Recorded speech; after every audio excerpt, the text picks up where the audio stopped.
Friends, welcome to the officer your personal mentors YouTube channel. आज आपण आपल्या MPSC 2025 या परीक्षेमध्ये न्यूजपेपर वाचनाचं महत्त्व किंवा वृत्तपत्र वाचनाचं महत्त्व म्हणजेच चालू घडामोडीचं महत्त्व थोडक्यात आपण समजून घेणार आहोत. परीक्षा तलाठी भरतीची असो किंवा यूपीएससीची असो, प्रत्येक परीक्षेमध्ये जो काही अभ्यासक्रम आयोग देतो किंवा जी काही कन्सर्न अथॉरिटी आहे ती जो अभ्यासक्रम देतो ते त्यामध्ये आपल्याला काय असतं, एक ठळक वाक्य लिहिलं असतं की ही परीक्षा कोणतेही स्पेशलायझेशन करण्यासाठीची नाही, तर कशाची आहे ही परीक्षा? तर ही परीक्षा आहे तुमचं जनरल अवेअरनेस टेस्ट करण्यासाठीची. मग जनरल अवेअरनेस म्हणजे काय? जनरल अवेअरनेस म्हणजे आपल्या आजूबाजूला घडत असलेल्या गोष्टींविषयी आपण अवेअर आहोत का? म्हणजे आपल्या शेजारी काहीतरी घडलेलं आहे आणि आपल्याला माहितच नाही, मग आपण एक जागरूक नागरिक आहोत का? नाही. मग आयोगाला काय अपेक्षित आहे की तुम्ही एक जागरूक नागरिक असणं अपेक्षित आहे, नाहीतर बाजूला काहीतरी चालू आहे, तुम्हाला काहीच माहित नाही आणि तुम्ही अधिकारी होणार, मग तुमच्या आजूबाजूला काय घडतंय एवढंही नॉलेज तुम्ही किंवा एवढीही जाणीव तुम्ही ठेवणार नाही. तर त्यामुळं आयोगानं काय सांगितलेलं आहे, परीक्षा कशाची आहे? परीक्षा आहे जनरल अवेअरनेसची. आणि हे जनरल अवेअरनेस आता औरंगाबादमध्ये एखादी घटना घडतीये किंवा आज बीडमध्ये एखादी घटना घडतीये, तिथे जाऊन मी बघू शकतो का? नाही. मग याचा स्रोत काय असतो? याचा स्रोत असतो मीडिया. मग तो डिजिटल मीडिया असेल किंवा वृत्तपत्र प्रिंट मीडिया असेल. मग या जनरल अवेअरनेसची व्याप्ती किती आहे ती जर बघायची असेल, तर जर आपण तलाठी भरतीची तयारी करणारे असो तर ती स्थानिक पातळीवरची आहे, राज्य लेवलची आहे. पण आपण ती तयारी करतो आहोत का? नाही. आपण कशाची तयारी करतो आहोत? आपल्याला डेप्युटी कलेक्टर व्हायचं आहे, आपल्याला आयएएस व्हायचं आहे, आपण एक जिल्हा सांभाळणार आहोत. म्हणजे जे आज भारताचं आपण वसुधैव कुटुंबकम असं जे ब्रीद घेऊन जगतो, तर त्यामध्ये इस्रायल आणि पॅलेस्टाईन यामधला जो वाद आहे तो सुद्धा कसा आहे आपल्यासाठी? जनरल अवेअरनेस आहे. आपलं त्या लेवलला जनरल अवेअरनेस वाढलेलं असावं अशी आयोगाला अपेक्षा आहे. त्यामुळं जगभरात घडत असलेल्या काही महत्वाची गोष्ट असेल तर त्याविषयी आपण अवेअर असणं गरजेचं आहे. मग हे अवेअरनेस आपल्याला कशामधून मिळणार आहे? तर हे अवेअरनेस आपल्याला मिळणार आहे न्यूजपेपर मधनं. आणि आणखी एक गोष्ट लक्षात ठेवा की आजच्या न्यूजपेपर मधलं किंवा आजच्या आजूबाजू घडणाऱ्या ज्या गोष्टींमधलं आपलं जनरल अवेअरनेस आहे हेच पुढे चालून जनरल नॉलेज सुद्धा होणार आहे. त्यामुळं आपण डेली न्यूजपेपर सतत वाचलाच पाहिजे. हा न्यूजपेपर आपल्याला परीक्षेसाठी वेगवेगळ्या टप्प्यावरती फायद्याचा ठरणार आहे. तो कसा ठरणार आहे आपण बघूयात. तर त्यामध्ये सगळ्यात महत्वाचा घटक आहे, जे आपलं प्रायमरी हर्डल आहे आपल्या परीक्षेच्या पहिलाच टप्पा येतो, तो म्हणजे कोणता? पूर्व परीक्षा. पूर्व परीक्षेमध्ये डायरेक्ट आपल्याला एक 15 मार्कांसाठी हे प्रत्यक्ष स्वरूपात करंट अफेअर्स वर प्रश्न येतात. किती? 15 मार्क्ससाठी पूर्व परीक्षेमधल्या जीएस पेपरसाठी. आम्ही अजून सीसॅट कडे जात नाहीये. तर पूर्व परीक्षेमध्ये तुम्हाला जवळपास 15 मार्काला प्रत्यक्ष करंट अफेअर वरती प्रश्न येतात. आणि नंतर जो अप्लाइड भाग आहे की करंट अफेअर वरती बेस्ड काही प्रश्न असतात. म्हणजे असा एक प्रश्न, एक उदाहरण दाखल घेऊयात आपण की परत तेच इस्रायल आणि पॅलेस्टाईनचा वाद हा खूप चिघळलेला वाद आहे सध्या. मग आयोगाने जर आपल्याला प्रश्न विचारला एमपीएससीने किंवा युपीएससीने की इस्रायल या देशाची राजधानी कोणती किंवा इस्रायल हा देश कोणत्या प्रदेशामध्ये आहे किंवा त्यांच्याकडे कोणत्या प्रकारचं खनिज संपत्ती किंवा त्यांची इकॉनॉमी प्रायमरी बेसिसवर कशावरती अवलंबून आहे किंवा भारत आणि इस्रायलचा जो आंतरराष्ट्रीय व्यापार आहे तो कसा आहे, त्यांची रँकिंग किती आहे, आपण काय म्हणणार? हा प्रश्न स्टॅटिक मधून आला. पण स्टॅटिक मधून जरी आला असला, जो आपला मूळ सिलेबस आहे त्यामधनं जरी आला असला तरी सुद्धा याला जो काट आहे तो कशाचा आहे? तो करंट अफेअरचा आहे. मग 15 मार्क प्रत्यक्ष आपल्याला हे पूर्व परीक्षेमध्ये आणि असे अप्लाइड प्रश्न सुद्धा येत असतात. आयोगाला ज्यावेळेस प्रश्न टाकायचा असतो तर त्यावेळेस ते सगळ्यात अगोदर हेच बघतायत की आपण जो प्रश्न टाकतो आहोत याचा काही आता लेटेस्ट एखाद्या गोष्टीशी संदर्भ आहे का. म्हणजे आपल्याला त्यांना आपलं काय करता येईल? आपला अवेअरनेस चेक करता येईल. मग तो जनरल अवेअरनेस चेक करण्यासाठी आयोग डायरेक्ट 15 मार्क्ससाठी तर प्रश्न विचारतच पूर्व परीक्षेला, प्लस इतर जे प्रश्न विचारतात त्यातलेही बरेच प्रश्न हे करंट अफेअर वरती आधारलेले आपल्याला दिसतात. त्यानंतर दुसरा आणि एक क्रुशियल भाग आहे, जरी हा आता क्वालिफाईंग असला म्हणजे फक्त एक मिनिमम मार्क घेऊन आपल्याला पास होणं असलं त्यामध्ये, तरी सुद्धा हा सीसॅटचा पेपर बऱ्याच मुलांना अवघड जातो. का? कारण की एक तर त्यामध्ये मॅथमॅटिक्स आहे आणि दुसरं म्हणजे कॉम्प्रिहेन्शन आहे. पॅसेज वाचावे लागतात, ते समजून घ्यावे लागतात. मग खाली प्रश्न विचारलेले आहेत, त्या प्रश्नांमध्ये तो कुठंच ऑप्शन दिसत नाही की जे पॅसेजमध्ये आपण जसे शाळेमध्ये कॉलेजमध्ये शिकलेलो आहे की हे वाक्य पॅसेजमध्ये शोधा आणि त्याचं उत्तर लिहा, असं सापडतं का? नाही. आपल्याला काय करावं लागतं, आपल्याला त्या सीसॅट मधला इन्फरन्स काढावा लागतो. मग हा इन्फरन्स तुम्हाला ऑटोमॅटिक येणार आहे का? तुम्हाला प्रॅक्टिस करावी लागेल ना. मग काय होणार आहे, ज्यावेळेस तुम्ही वृत्तपत्र वाचता, तुम्ही न्यूजपेपर वाचता, त्यामध्ये तुम्हाला वेगवेगळ्या घटकावरती वेगवेगळे आर्टिकल आलेले आहे. काही सायन्स वरती आहे, काही सोशल इश्यू वरती आहे, आंतरराष्ट्रीय लेवलवरती आहे, आर्थिक इश्यू असतील, अशा वेगवेगळ्या घटकावरती तुम्हाला वृत्तपत्रात वेगवेगळे आर्टिकल्स आहेत. त्यातलं पहिलं म्हणजे डायरेक्ट न्यूज असते, त्यानंतर तुम्हाला एडिटोरियल असतं, संपादकीय असतं, किंवा काही स्तंभलेखक असतात त्यांनी ते लिहिलेलं असतात, वैचारिक असतं, मंथन असतं. अशा वेगवेगळ्या आपल्याला त्यामध्ये त्या वेगवेगळ्या घटकामध्ये सीसॅटची तयारी होईल अशा स्वरूपाचे कॉलम्स असतात, आर्टिकल्स असतात, की ज्यामुळं आपलं काय होतं, आपल्याला त्या इन्फरन्स काढता येतो, आपल्याला सारांश उचलता येतो आपल्या त्या न्यूज मधला, किंवा जो काही पॅराग्राफ आपल्याला दिलेला आहे त्याचा सारांश स्पष्ट स्वरूपात आपल्याला समजून घेण्याची एक सवय लागते. म्हणून सीसॅट साठी तर महत्वाचं आहेच. त्यानंतर निबंध लेखन हा एक घटक आहे आपल्याला मुख्य परीक्षेसाठी. मग निबंध लेखनामध्ये तुम्ही जर सरसोपट असा की साधा सरळ भाषेमध्ये जर निबंध लिहित राहिले, तुमच्या जे काही तुम्ही त्यामध्ये मांडता आहात त्याला कोणतीही चालू घडामोडीमधली किंवा एखादी करंटची बातमीचा त्याला आधार देत नाही, तर काय होणार आहे, तुमच्या निबंधाचं वजन कमी होणार आहे. तुम्हाला पाहिजे तेवढे मार्क्स तो एक्झामिनर देणार नाही का? कारण की डायव्हर्सिफाय होत नाहीये तुमचा निबंध, सध्याच्या कोणत्याच गोष्टीशी तो लिंक करता येत नाही तुम्हाला, असं त्याला वाटणार आहे. त्यामुळे आपल्याला काय करावं लागणार आहे की समजा एखादा वुमन एम्पॉवरमेंट विषयी एखादा निबंध आलेला आहे, तर आपल्याला काय करावं लागेल, सरकारची लेटेस्ट एखादी स्कीम तिथे सांगावी लागेल की सरकारचे हे इनिशिएटिव्ह आहेत, किंवा एखादी निगेटिव्ह घटना घडलेली असेल तिचा तिथे दाखला द्यावा लागेल की बघा वुमन एम्पॉवरमेंट मध्ये आपण म्हणतो की या स्कीम्स आहेत, पण तरी सुद्धा महिलांची स्थिती अशा अशा प्रकारे खालावलेली आहे. मग हे जे संदर्भ आहेत, हे संदर्भ आपल्याला कुठे मिळणार आहे? जी पारंपरिक पुस्तकं आपण वापरतो त्यामध्ये हे संदर्भ असणार आहे का? लेटेस्ट चालू घडामोडीचे नाही. मग हे संदर्भ आपल्याला मिळणार आहे आपल्या वृत्तपत्रामध्ये. बघितलं? मग निबंध लेखनामध्ये सुद्धा वृत्तपत्र महत्वाचं आहे. त्यानंतर अनालिटिकल थिंकिंग. आता प्रत्येकच स्तंभलेखक किंवा प्रत्येकच अग्रलेख हा सरळ भाषेमध्ये तुम्हाला सांगितलेला नसतो. कसा असतो? तो थोडासा फिरवून किंवा तो असा थोडासा आपण काय म्हणतो सार्कॅस्टिकली लिहिलेला असतो, त्यामध्ये विरोधाभास असतो. प्रत्यक्ष असतो असा की सरकारला सपोर्ट करतो आहे, परंतु तो कसा असतो, तो तुम्हाला सरकारवरती टीकात्मक असतो.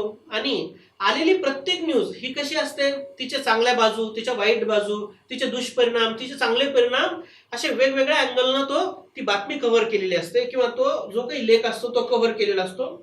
वृत्तपत्र वाचल्यामुळे आपली ही अनालिटिकल जी ॲबिलिटी आहे ती कशी होते, डेव्हलप होत जाते. त्यानंतर शेवटचा आहे, पण शेवटचा नाही, अशा अनेक ठिकाणी आपल्याला कामी येणार आहे वृत्तपत्र वाचनातील बरेच मुद्दे. पण इथिक्स हा जो पेपर आहे आपला, यामध्ये आपल्याला केस स्टडीज असतात, किंवा आपण जे काही आपलं उत्तर लिहिणार आहोत ते उत्तर लिहित असताना आपल्याला काय करावं लागतं, आपल्याला तात्कालीन एखादी गोष्ट तिथं आपल्याला पुरावा म्हणून मांडावी लागते. मग ह्या गोष्टी आपल्याला मिळणार कुठून आहे, तर त्या सगळ्या गोष्टी आपल्याला वृत्तपत्रामधून मिळणार आहे. मग आता वृत्तपत्र वाचायचं म्हणजे उद्यापासून इकडे घरफोडी झाली, तिकडे दरोडा पडला, कुणीतरी पाण्यामध्ये वाहून गेलं, या गोष्टी वाचणार आहोत का? नाही. यांना केस स्टडी म्हणणार आहोत का आपण? नाही. केस स्टडीज किंवा आपला जो वाचण्याचा जो अँगल आहे तो कसा असला पाहिजे याविषयी आपण सविस्तर बघूयात. त्याच्या अगोदर एक मुद्दा आणखी कव्हर करून घेऊयात की वृत्तपत्र कसे वाचावे. मी एक उदाहरण देतो, त्या उदाहरणावरनं तुम्ही समजून घ्या की वृत्तपत्र कसं वाचलं पाहिजे. आता बरेच मुलं सकाळी सकाळी वृत्तपत्र घेऊन बसतात आणि त्यांना बातमी येते, काय बातमी, की इस्रायलने काय केलेलं आहे, हमास वरती हल्ला केलेला आहे. आता तुमच्या वाचनामध्ये जे आपण पारंपरिक पुस्तकं वाचणार आहे त्याच्यामध्ये कुठेच तुम्हाला हमास विषयी माहिती मिळणार आहे का हो? शक्यता कमी आहे. जोपर्यंत तुम्ही एखादं करंट अफेअरचं वृत्तपत्रच वाचत नाही की ज्यामध्ये खूप डिटेलमध्ये अनालिसिस केलेलं आहे, हमास काय आहे, कुठली संस्था आहे किंवा कुठली संघटना आहे, आतंकवादी आहेत का तिथले लोक त्याला क्रांतिकारी म्हणतात. किंवा एक मुद्दा आला इस्रायलनं काय केलं? इस्रायलनं पॅलेस्टाईनवरती हल्ला केला, पण हमास मध्येच आहे. मुद्दा लक्षात आला का? आपल्याला बातमी वाचून मुद्दा कळालेला आहे की एक इस्रायल नावाचा देश आहे, त्याने पॅलेस्टाईनवरती हल्ला केलेला आहे आणि तिथे ही हमास नावाची संघटना आहे की जी परत इस्रायलवरती हल्ला करते आहे आणि यांच्यामध्ये वाद चालू आहे. पण आपला मुद्दा काय आहे? वृत्तपत्र कसे वाचावे. फक्त चालू घडामोडीची ती बातमी बघितली आपलं काम झालं असं होणार आहे का? नाही. आपल्याला काय करायचं आहे? आपल्याला हा जो मुद्दा आहे इस्रायल पॅलेस्टाईनचा, हा घेऊन जायचा आपल्या सिलेबसमध्ये. आपल्या सिलेबसमध्ये जो सिलेबस आपल्याला पाठ असणार आहे. मग सिलेबसमध्ये गेल्यानंतर आपल्याला काय दिसतंय की पेपर 2 मध्ये आपल्याला आंतरराष्ट्रीय संबंध आहे आणि आंतरराष्ट्रीय संबंधांमध्ये आपल्याला भारत आणि इस्रायल संबंधावरती आपल्याला पॉइंट आहे. मग आपल्यासाठी काय झालेला आहे? हा मुद्दा इथून उचलून डायरेक्ट तिथे आपल्याला आपल्या उत्तरामध्ये वापरता येण्यासारखा मुद्दा झालेला आहे. मग आपल्याला या मुद्द्याविषयी माहिती पाहिजे.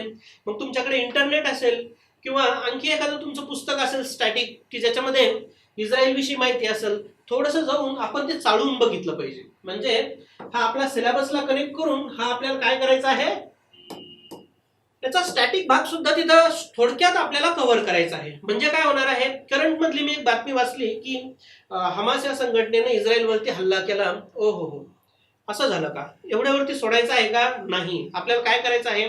आपण थोडक्यात आपलं इंटरनेट आहे किंवा आपल्याकडं मनोरमा सारखे की पुस्तकं असतात, त्यामध्ये आपल्याला चेक करायचं आहे की ही हमास संघटना कुठली आहे, कधीची स्थापना आहे आणि यांचा वाद काय आहे, यांच्यामध्ये नेमका प्रॉब्लेम काय आहे. बरोबर? कारण प्रत्येक वेळेसच वृत्तपत्रामध्ये सविस्तर विश्लेषण झालेलं असेल असं नाही. त्यामुळं लक्षात ठेवा की करंट मधली आलेली बातमी आणि आपल्याला माहिती आहे की आयोग काय करणार आहे, तुमचं जनरल अवेअरनेस टेस्ट करण्यासाठी करंटच्या आजूबाजूला फिरणार आहे. मग आपल्याला काय केलं पाहिजे? याच्या आजूबाजूला ही जी बातमी आहे याच्या आजूबाजूला आपण थोडी माहिती कलेक्ट केली पाहिजे. लक्षात आलं?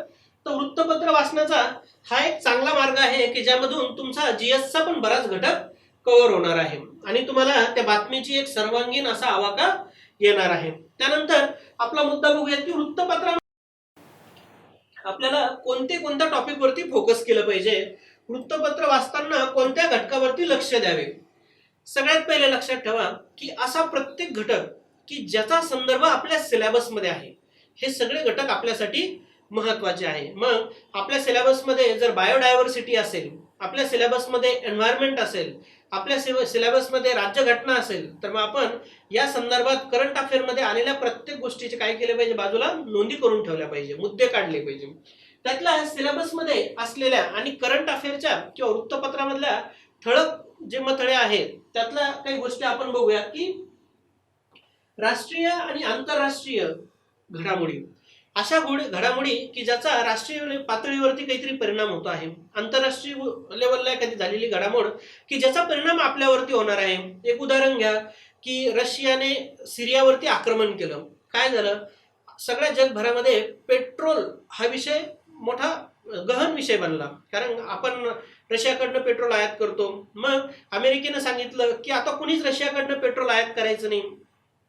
भारतासारख्या देशाला आपण क्रेडिटवरती रशियाकडनं पेट्रोल घेतो, आपल्याला त्यामध्ये फायदे होते. जर आपण त्यांच्याकडनं पेट्रोल घेतलं नाही तर आपल्याला काय करावं लागेल, आपल्याला इतर देशांना अधिक पैसे देऊन पेट्रोल घ्यावं लागेल. यामध्ये काय होणार आहे, आपली जी परकीय गंगाजळी आहे, आपलं जे फॉरेक्स आहे ते कमी होणार आहे. फॉरेक्स कमी झालं तर आपल्या व्यापारावरती परिणाम होणार आहे आणि एकूणच देशाच्या अर्थव्यवस्थेवरती, आपल्या रुपयावरती त्याचा मोठा परिणाम होणार आहे. बातमी काय आहे? साधी आहे, रशिया आणि सिरियाचं आपसातलं युद्ध. पण त्याचे परिणाम बघितले ना, मग असे दुर्गामी परिणाम करणारे जे काही करंटचे मुद्दे आहेत, मग ते राष्ट्रीय असो किंवा आंतरराष्ट्रीय असो, याचा आपल्याला अभ्यास करायचा आहे. आणि अभ्यास करत असताना सेम आपण जसं पहिले ठरवलं होतं की त्याला सिलेबसशी जोडायचं आहे, सिलेबस मधून तो स्टॅटिक याच्यामधून त्याच्याविषयी जराशी माहिती आपल्याला कलेक्ट करून घ्यायची आहे. कारण एकदा हा मुद्दा मागे पडला ना की आपण वर्षभर या मुद्द्याकडे परत जात नाही आणि आपल्या सिलेबसमध्ये जे आपण वाचत चालतो त्यामध्ये ज्यावेळेस हा मुद्दा येतो त्यावेळेस ते लिंक आपल्याला होत नाही. मग बेटर वे हे आहे की इथूनच जर जीएस कडे गेलं तर जास्त फायदा होईल. मग तशा प्रकारे आपल्याला आपली स्ट्रॅटेजी ठेवायची आहे अभ्यासाची. त्यानंतर घटनात्मक राजकारण म्हणत नाही की कुणीतरी कुणाचा आमदार पळवला, कुणीतरी कुणाचा खासदार पळवला, यांना एवढे पैसे वाटत असताना इलेक्शन मध्ये अटक झाली, हे मुद्दे महत्वाचे नाही. महत्वाचे मुद्दे काय आहे की समजा काही एखादी घटना दुरुस्ती होतीये किंवा एखाद्या राज्यामध्ये काही घटनात्मक पेश झालेले आहेत. फॉर एक्झाम्पल आपल्या महाराष्ट्रामध्ये आत्ता जो मुद्दा गाजतो आहे की व्हीप आहे, व्हीपचा निर्णय कोणावरती लादायचा आहे किंवा कोणावरती तो कंपल्सरी आहे किंवा आपल्या आमदारांची जी बडतर्फी आहे याविषयीचा जो घटनात्मक वाद आहे हा आपण काय केला पाहिजे, हा समजून घेतला पाहिजे. का समजून घेतला पाहिजे? दोन गोष्टी आहेत. एक म्हणजे आपण उद्या प्रशासनात जाणार आहोत आणि या सगळ्या व्यवस्थेचा आपण भाग होणार आहोत, त्यामुळे आपल्याला ह्या गोष्टी समजल्याच पाहिजे. आणि दुसरा मुद्दा, ह्या गोष्टी आपल्याला सिलेबस मध्ये आहे, या जर व्यवस्थित समजून घेतल्या तर काय होणार आहे, तर याच्यामुळे आपल्याला मार्क्स पडणार आहे, आपण डीसी होणार आहोत, आपण IAS होणार आहोत. तर घटनात्मक राजकारणाशी संबंधित जे काही मुद्दे आहेत ते आपल्यासाठी कसे आहेत, ते जर वृत्तपत्रात आले तर ते आपल्यासाठी महत्वाचे आहेत. त्यानंतर दुसरा एक महत्वाचा मुद्दा आहे अर्थव्यवस्था. या संबंधातल्या बातम्या ह्याही फार आपल्यासाठी महत्वाच्या आहे. पण यामध्ये तुम्ही सेन्सेक्स कुठे गेला, सेन्सेक्स किती खाली आला किंवा एखाद्या TCS ला किती फायदा झालेला आहे, गुगलने एवढा एवढा रेव्हेन्यू भारतामध्ये इन्व्हेस्ट केला, हे गोष्टी महत्वाच्या आहेत का आपल्यासाठी? नाही. आपल्याला अर्थव्यवस्था कोणत्या लेवलला समजायची आहे? ती समजायची आहे पॉलिसीच्या लेवलला, पॉलिसी इम्प्लिमेंटेशन, त्याचे परिणाम. आपल्याला अर्थव्यवस्थेचा अभ्यास करत असताना आपल्याला इन्फ्लेशन समजायचं आहे. म्हणजे परत तेच मुद्दे की ज्या मुद्द्यांचा परिणाम हा सोसायटीवरती लार्जर लेवलला होतो, सोसायटीवरती दूरगामी परिणाम होत आहेत, असे मुद्दे आपल्याला काय करायचे आहे, आपल्याला अर्थव्यवस्था या घटकातून कव्हर करायचे आहे. त्यानंतर आणखी एक चौथा महत्वाचा मुद्दा, तो म्हणजे विज्ञान आणि तंत्रज्ञान. आज आपण तंत्रज्ञानाच्या युगामध्ये वावरतो असं आपण म्हणतो. मग आपल्या जीवनातल्या प्रत्येक गोष्टीवरती जे नवनवीन संशोधन होतं, त्या संशोधनाचा कसा आहे, आपल्या जीवनावरती परिणाम होणार आहे. मग ही संशोधनं कशी असतात? मग नोबेलच्या स्वरूपात ज्यावेळेस नोबेलमधून आपल्याला कळतात की विज्ञानामधले हे संशोधन झालेले आहे, ते आपल्यासाठी महत्वाचे आहे. किंवा बरेच लोक हे वेगवेगळ्या आजारांवरती काही महत्वपूर्ण असे संशोधन करतात, तेही आपल्यासाठी महत्वाचे आहे. किंवा आत्ताच आपलं चांद्रयान असेल, ते सुद्धा आपलं विज्ञान तंत्रज्ञान मधला, स्पेस टेक्नॉलॉजी मधला भाग आहे. मग आपल्या विज्ञान आणि तंत्रज्ञान या घटकांतर्गत सिलेबसमध्ये जे जे मुद्दे आपल्याला दिलेले आहेत, त्या मुद्द्याशी संबंधित एखादी गोष्ट जर आपल्याला विज्ञान तंत्रज्ञान या सदरामध्ये जर वृत्तपत्रात सापडली तर ती आपल्यासाठी कशी असणार आहे, ती आपल्यासाठी महत्वाची असणार आहे. मग विज्ञान आणि तंत्रज्ञान हे म्हणत असताना सुझुकीने ही नवीन गाडी लॉन्च केली, ही आपल्यासाठी महत्वाचं आहे का? नाही. हे विज्ञान तंत्रज्ञान नाही. जरी ऑटोमोबाईल असलं तरी हे विज्ञान तंत्रज्ञान नाही. ज्या गोष्टीचा परिणाम हा लार्जर लेवलला होणार आहे, अशा गोष्टी आपण महत्वाच्या मानणार आहे. हा महत्वाचं काय आहे की इलेक्ट्रिक वरती धावणाऱ्या गाड्यांचा एक मेजर प्रॉब्लेम आहे की त्यांची जी बॅटरी आहे ती दूर जास्त काळापर्यंत ती टिकत नाही किंवा दूर अंतरापर्यंत त्यामुळे जाता येत नाही. पण एका संशोधकाने असं एक मिनरल शोधून काढलं की ज्यामुळे बॅटरीची कॅपॅसिटी ही आजच्या पेक्षा एक 5 पट 10 पट वाढलेली आहे. आणि मग अशी बातमी आपल्यासाठी महत्वाची आहे, जरी ती गाड्यांशी संबंधित असली. ज्याचा परिणाम हा सोसायटीवरती होणार आहे, ती गोष्ट आपल्यासाठी महत्वाची आहे. ठीक आहे. त्यानंतर सध्याचा जो ज्वलंत प्रश्न आहे तो म्हणजे काय, पर्यावरण, एन्व्हायरमेंट.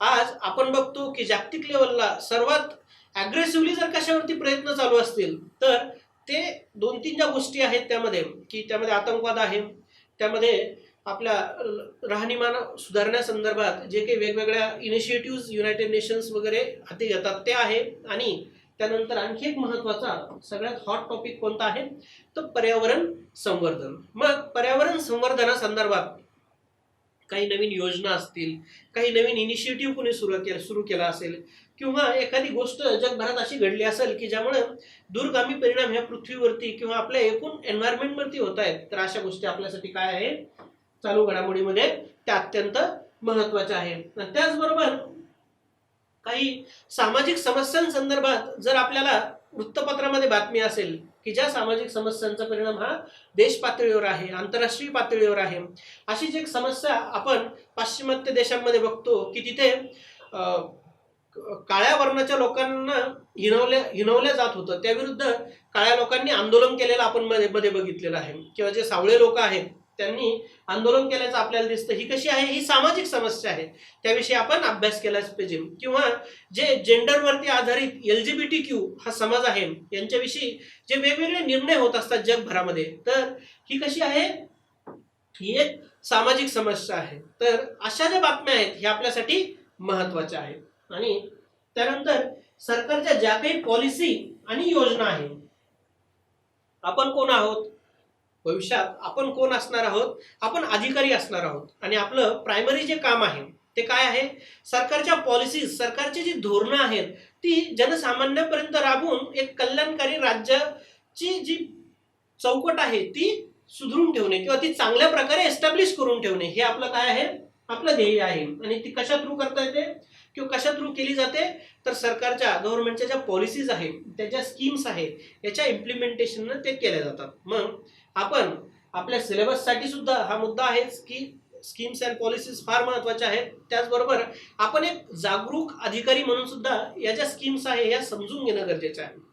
या स्कीमचा दूरगामी परिणाम काय असतो ते आपल्याला समजून घेणं गरजेचं आहे. तर आपल्या लक्षात आलेलं असेलच की वर्तमानपत्र वाचत असताना ढोबळपणे आपण कोणत्या बातम्यांवरती फोकस करणं गरजेचं आहे.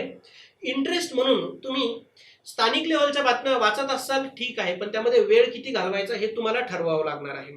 आता आपल्याला इंटरव्ह्यू मध्ये सुद्धा आपल्याला ह्या ज्या स्थानिक बातम्या असतात ह्या महत्वाच्या असतात, पण त्या अतिशय दोन नेत्यांची भांडणं वगैरे अशा या लेवलला आपल्याला जायचं नाही. त्यांचा काहीतरी इम्पॅक्ट आहे सोसायटीवरती, अशा पण बातम्या आपण एक इंटरेस्ट म्हणून तुम्ही त्या वाचू शकतात. नाही तर आपला सिलेबसचे महत्वाचे मुद्दे आणि त्याला अनुसरून चालू घडामोडी ज्या काही वृत्तपत्रामध्ये आलेल्या आहेत त्या वाचणं अपेक्षित आहे. आणि त्यानंतर जो महत्वाचा आणि शेवटचा प्रश्न आहे तो वर्तमानपत्र कोणते आणि किती वेळ वाचावे. बरोबर, दोन्ही महत्वाचे मुद्दे आहेत की कोणते वाचावे. आता आपण MPSC ची जर तयारी करत असू तर आपल्यासाठी लोकसत्ता हा पेपर आहे. लोकसत्ताच का, बाकी पण वृत्तपत्र आहेत महाराष्ट्रामध्ये की जी चांगल्या दर्जाची आहे, पण लोकसत्ता का, कारण लोकसत्तामध्ये आपल्याला अवांतर बातम्यांचा भर फार कमी दिसतो आणि यामधले एडिटोरियल वगैरे हे आपल्यासाठी महत्वाचे असतात. त्यामुळे आपल्याला काय करायचं आहे, लोकसत्ता हा एक मराठी दैनिक एक वापरायचा आहे. आणि आंतरराष्ट्रीय गोष्टींसाठी किंवा आंतरराष्ट्रीय चालू घडामोडींसाठी किंवा विज्ञान तंत्रज्ञानासाठी किंवा अनालिटिकल थिंकिंग डेव्हलप करण्यासाठी जे वेगवेगळे मोठे मोठे विचारवंत या वृत्तपत्रांमध्ये लेखन करतात, तर ते एडिटोरियल्स आपल्याला वाचायचे आहेत. द हिंदूमध्ये आपल्याला विज्ञानासंबंधी सायन्स अँड टेक्नॉलॉजीच्या बातम्या ह्या फार चांगल्या दिलेल्या असतात. एक्सप्रेसमध्ये एखाद्या बातमीचं विश्लेषण करून खूप चांगल्या प्रकारे आपल्याला त्याचं समजून सांगितलेलं असतं. तर हे दोन पेपर आहे, यापैकी तुम्ही कोणताही एक पेपर वापरू शकता. मग एक लोकसत्ता आहे आणि एक द हिंदू किंवा एक्सप्रेस आहे. आता इंग्लिश वृत्तपत्र आणि महाराष्ट्रात मराठीमध्ये तयार करणारा मुलगा यांचं पहिलेच एकमेकांसोबत वैर असतं. पण तुम्हाला सांगतो, एक महिना जर सलग तुम्ही या वृत्तपत्राचं कोणताही घ्या, एक्सप्रेस किंवा हिंदू, याचे जर 1-2 पेजेस वाचले आणि डेली एक पेजेस ठरवायचं, एक ते एडिटोरियल घ्या किंवा फ्रंट पेज घ्या, कोणतंही पेज घ्या, आणि जे जे तुम्हाला शब्द अवघड वाटतायत ना ते कुठेतरी लिहून ठेवा तुमच्या डायरीमध्ये. इंग्लिश शब्द त्याचा मराठी अर्थ ते समजून घ्या. मी तुम्हाला गॅरंटी देऊन सांगतो की 1 महिन्यानंतर असे खूप कमी शब्द असणार आहे की जे तुम्हाला परत बघावे लागतात. कारण आपल्या जर बोलण्यामध्ये बघितलं तर एक ठरलेले जे शब्द असतात ते वारंवार येत असतात. आणि सेम इंग्रजीचं सुद्धा आहे की तेच शब्द तुम्हाला वारंवार येणार आहे. त्यामुळे काय होणार आहे, हा विषय 1 महिन्याचा आहे जर ज्यांना इंग्लिशची भीती वाटत असेल तर. आणि आपण आता एवढे मोठे अधिकारी होणार आहोत तर आपल्याला इंग्लिशची भीती वाटता कामा नये. आणि डिस्क्रिप्टिव्ह स्वरूपात ज्यावेळेस आपण आपले पेपर लिहिणार आहोत तर त्यावेळेस आपल्याला काय करावं लागणार आहे, काही संदर्भ हे इंग्लिश पुस्तकातले घ्यावे लागणार आहे. मग बाऊ करून चालणार आहे की इंग्लिशचा नाही. मग काय केलं पाहिजे, संकट दिसतंय ना तर मग त्याच्यावरती आपण धावून जाऊयात, त्याच्यावरती घाव घालूयात. मग हे इंग्लिशचं जर संकट कोणाला वाटत असेल तर मी सांगितलेला उपाय करा की 2 ते 3 पेजेस वर्तमानपत्रातले वाचायचे, त्यातले अवघड जे शब्द असतील ते लिहून काढायचे, अंडरलाईन करायचं, त्यांचा मराठी अर्थ इकडे लिहून घ्यायचा आपल्या डायरीमध्ये. आणि बघा, महिन्याभरानंतर तुम्हाला असे खूप कमी शब्द आढळतील की जे पूर्वी येऊन गेलेले नाही किंवा जे तुम्हाला आता समजत नाही. तर अशा प्रकारे आपण बघितलं की हे 2 वृत्तपत्र आपण वाचणार आहोत. खूप जास्त वृत्तपत्र वाचू नका, कारण यामध्ये काय होणार आहे, किती वेळ किती वेळ आपल्याला करंट अफेअरसाठी देणं गरजेचं आहे. आता तुम्ही जर द हिंदू सारखा पेपर घेतला, सुरुवातीपासून शेवटपर्यंत जर वाचायचं ठरवलं तर तुम्हाला एक 3 तास तरी किमान लागतात. आणि लोकसत्ता सुद्धा शेवटपर्यंत जर वळण वाचायची म्हटली तर 1 तास 2 तास तर तुमचे जाणारच. म्हणजे मग दिवसभरामध्ये तुम्ही 5 तास करंट अफेअर करणार आहात का? नाही, गरजच नाहीये. एवढं करण्याची गरज नाही. किती वेळ वाचली पाहिजे? तर आयडियली तुम्ही 30 मिनिट ते 45 किंवा 60 मिनिट, सुरुवातीला 60 नंतर 45 मिनिट एवढाच वेळ आपण वृत्तपत्राला दिला पाहिजे. नाहीतर बरेच ऍस्पिरंट्स असतात की जे त्यांना लक्षात येत नाही, सकाळी येणार आणि 2-2, 2.5-2.5, 3-3 तास ते वृत्तपत्रामध्ये घालतात. एवढी गरज आहे का हो? एवढा इनपुट त्यातनं मिळणार आहे का आपल्याला? नाही. जर दिवसातले तुमचे 3 तास त्यामध्ये चालले तर दिवसातला 9 तास जर अभ्यास करत असाल 33% जास्त वेळ तुम्ही त्यामध्ये वाया घालवता. त्याचा एवढा फायदा आहे का? होणार आहे का? नाही. हा, एखाद दिवस खूप महत्वाच्या बातम्या आहेत की ज्यात वेळ देणं गरजेचं आहे, तर या 60 मिनिटाचा आपण 1.5 तास करूयात. पण लक्षात घ्या, 1 तासाच्या वरती वृत्तपत्राला द्यायचा नाही. वृत्तपत्र वाचत बसत वेळ घालवायचा नाही. आपल्याला कशासाठी आहे? आपल्याला त्याचा अभ्यास करायचा आहे. अभ्यासाशी संबंधित मुद्दे घ्यायचे आणि वृत्तपत्र ते बाजूला करायचं आहे. ते काका असतात एखाद्या ठिकाणी चहा घेत घेत ते पेपर वाचत असतात बघा, वयस्कर माणसं असतात का, त्यांना वेळ घालवायचा आहे, त्यांना त्याचा अभ्यास नाही करायचा आहे. त्यांना काय करायचंय? त्यांना ते फक्त चाळायचं आहे पेपर, काय चालू आहे जगामध्ये, जनरल त्यांना माहिती हवी आहे. असं तर आपल्याला तसं पाहिजे का? नाही. आपण कसे आहोत? आपण फोकस्ड आहोत. आपल्याला फोकस्ड असणं गरजेचं आहे. आणि तो फोकस काय आहे? जो आपण बघितला, जे ठरलेले मुद्दे आहे, या मुद्द्यांशी सिलेबसशी संबंधित जे काही वृत्तपत्रामध्ये बातम्या येणार आहेत त्या बातम्या आपल्यासाठी कशा आहेत? महत्वाच्या आहेत. आणि त्या बातम्यांचं आपण काय करायचं आहे? छोट्या छोट्या टिपण काढायचं आहे, नोट्स काढायच्या आहेत, अत्यंत शॉर्ट नोट्स काढायच्या आहेत की जेणेकरून आपल्याला काय, कारण वर्षभरातल्या बातम्या आपल्याला लक्षात राहणं अवघड आहे. जरी आपण एखादं मॅगझिन घेत असू तरी सुद्धा मेन बातम्या आपल्याकडे असतील तर ते आपल्याला फायद्याचं ठरणार आहे. तर आज आपण वृत्तपत्राचं महत्व बघितलं, तर आज इथेच थांबूयात. आणि अशाच नवनवीन व्हिडिओसाठी आपलं चॅनल लाईक करा, शेअर करा आणि सबस्क्राईब करा. Thank you. The officer your personal mentor चॅनलच्या नवनवीन अपडेट्ससाठी चॅनलला लाईक, सबस्क्राईब आणि शेअर करा. थँक्यू.